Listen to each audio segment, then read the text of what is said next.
अभी तक आपने मेरे चैनल को सब्सक्राइब नहीं किया तो सब्सक्राइब करें मेरे चैनल को और बेल आइकन को भी दबा दें ताकि आपको रेगुलर अपडेट मिलती रहे। My channel learn with study. दोस्तों, this is the day 10 series of the trigonometry. इसमें हम कुछ प्रीवियस ईयर के क्वेश्चंस को लेंगे और कुछ कॉन्सेप्ट के साथ विद शॉर्टकट ट्रिक कैसे 2 से 3 सेकंड में सोल्व करते हैं। तो ये वीडियो मैंने ये सीरीज चलाया, सिर्फ आप आसानी से 5 मिनट देख सकते हो। आपका 5 मिनट में कुछ लॉस नहीं होगा और साथ ही साथ आपको कुछ ना कुछ सीखने को मिलेगा। तो आपको बहुत कुछ सीखने को मिलने वाला है हमारे यहाँ इस चैनल पे। तो आप देर नहीं करते हुए हम स्टार्ट करते हैं। देखो, स्टार्ट करने का पर्पस क्या है। क्वेश्चन करेगी 5 cos theta plus 12 sin theta is equal to 13। 2 method हैं इसको बनाने के लिए। कौन सा मेथड आपको सुटेबल लगता है उसके अकॉर्डिंग। देखो, 5 cos theta plus 12 sin theta is equal to 13। एक काम करो, डिवाइड कर लो। 5/13 cos theta plus 12/13 sin theta is equal to क्या हो गया 1। क्लियर है बात। तो बोथ साइड डिवाइड कर लिया हमने 13 से। अब ये एक चीज बताओ, हमने पढ़ा है कि sign square theta plus cos square theta तुम्हारा क्या होता है 1।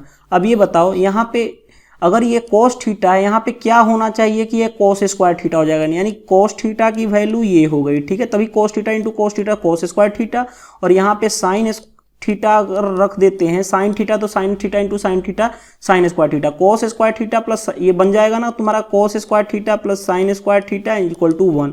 यानी यहाँ से पता चल गया कि कोस थीटा की वैल्यू तुम्हारी क्या है 5/13 और साइन थीटा की वैल्यू क्या है 12/13। तो ये इस तरह से जो क्वेश्चन पूछता है साइन थीटा की वैल्यू क्या हो गई 12/13। अब 0 से थीटा 90 के बीच में हमेशा साइन क्या होता है पॉजिटिव होता है। तो ये वाला चीज तो कभी होगा ही नहीं।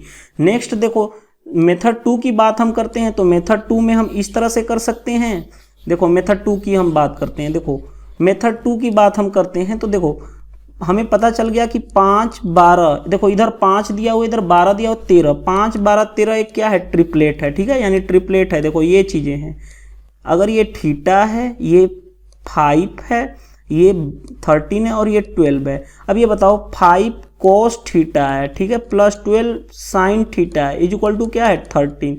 अब ये बताओ sin थीटा क्या होता है। sin थीटा होता है तुम्हारा P/H। यानी कि देखो, अब सिंपल सा चीज ये लॉजिक समझ लो कि अगर हम क्या करेंगे, अगर ये चीजें हमारी है तो यहाँ क्या करेंगे, ये वाली चीज से हर जगह डिवाइड कर लेते हैं। 5/13 12/13 13, तो ये तुम्हारी बन जाती है 1। ये तो 1 हो जाएगा। वही चीज फिर ये कॉस्ट की वैल्यू हो जाएगी cos थीटा और ये तुम्हारा हो जाएगा sin थीटा।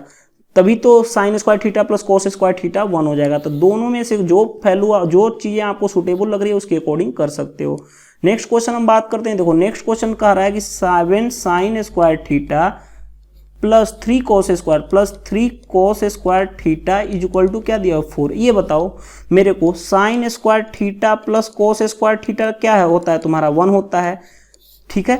अब ये बताओ, हम इसको लिख सकते हैं 4 sin square theta plus 3 sin square theta लिख सकते हैं ना। तब 7 sin स्क्वायर थीटा हो जाएगा प्लस 3 cos स्क्वायर थीटा, ये as it is equal to 4। क्यों हम कर रहे हैं, क्योंकि अगर इसमें से इन दोनों में से हम 3 कॉमन कर लेते हैं, sign square theta plus cos square theta क्या बन जाएगा 1। यानी 4 sin square theta plus 3 common कर लिए तो sign square theta plus cos square theta क्या बन जाएगा 1 इक्वल टू 4। इधर लेके जाओ तो क्या बन जाएगा 4 - 3 यानी कि 1 बन जाएगा ये वाला पार्ट। यानी 4 sin स्क्वायर थीटा तुम्हारा क्या बन जाएगा ये 1। तो साइन स्क्वायर थीटा तुम्हारा क्या बन जाएगा 1/4। तो साइन थीटा क्या बन जाएगा तुम्हारा 1/2। अब साइन थीटा क्या बन जाएगा तुम्हारा 1/2।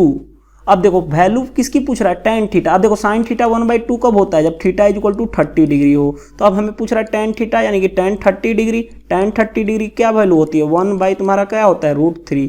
ऑप्शन तुम्हारा कौन सा हो जाएगा ये भी टायर 2 में एग्जाम में पूछा हुआ था। जो क्वेश्चन हमने पहले लिया था ये भी देखो एसएससी सीजीएल टायर 2 में पूछा हुआ क्वेश्चन 2015 में था, और ये भी देखो 2015 के टायर 2 में क्वेश्चन पूछा हुआ है। तो आप एक सेकेंड में आप क्वेश्चन कर सकते हो अगर आपके पास लॉजिक है। अगर आप मेरे रूल के अकॉर्डिंग आप पढ़ते चले जाओ आप कॉन्सेप्ट के साथ, तो आपको कोई भी प्रॉब्लम्स नहीं आने वाली। अगर ये वीडियो आपको अच्छा लगा तो आप मेरे चैनल को लाइक करें, मतलब वीडियो को लाइक करें, साथ ही साथ चैनल को सब्सक्राइब सब्सक्राइब करना ना भूलें। सब्सक्राइब करोगे तो आपको डेली रेगुलर अपडेट मिलती रहेगी और नोटिफिकेशन भी मिलता रहेगा। और साथ ही साथ अगर आपको ये वीडियो अच्छा लगा तो आप मेरे को कमेंट्स कर सकते हैं कि आपको क्या चीज़ें इसमें कमी लगी और क्या चीज़ें अच्छी लगी। तो आज के लिए इतना ही, मिलते हैं हम नेक्स्ट पार्ट में डे 11 की सीरीज में। तब तक के लिए थैंक यू, बाय बाय। बने रहिए और अपने कीप अप इट, अपना प्रिपरेशन करते रहिए और मूव ऑन। जितना फास्ट कर सकते हैं आप करते रहिए अपने प्रिपरेशन, क्योंकि आपके पास अभी सिर्फ बहुत ही कम समय रह चुके हैं एसएससी सीजीएल के लिए। Thank you, bye bye. मिलते हैं नेक्स्ट पार्ट में।